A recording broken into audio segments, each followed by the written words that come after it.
اور خبر یہ ہے کہ متحدہ قومی موومنٹ پاکستان کے تحت اورنگی ٹاؤن کی عوام کے لیے میڈیکل سینٹر کا افتتاح کر دیا گیا۔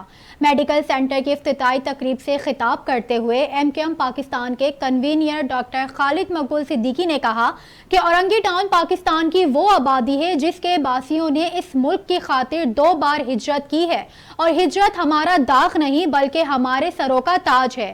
ڈاکٹر خالد مقبول صدیقی نے مزید کہا کہ بدقسمتی سے 18ویں آئینی ترمیم کے بعد کراچی پر وہ لوگ قابض ہو گئے ہیں جن کا کراچی سے کوئی تعلق ہی نہیں ہے، جس کا خمیازہ کراچی کے شہریوں کو بھگتنا پڑ رہا ہے۔ اورنگی ٹاؤن میں MKM پاکستان کے منتخب نمائندے اپنے فنڈ سے میڈیکل سینٹرز بناتے ہیں، مگر صوبائی حکومت انہیں چلنے نہیں دیتی۔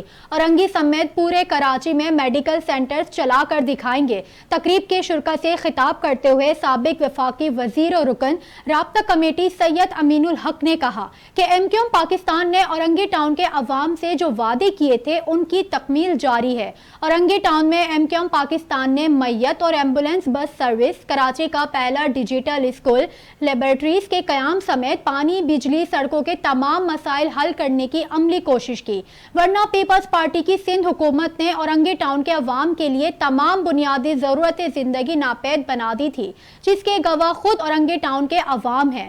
MKM پاکستان عدم تشدد اور سیاست برائے خدمت پر یقین رکھتی ہے اور اپنا سفر جاری رکھے گی۔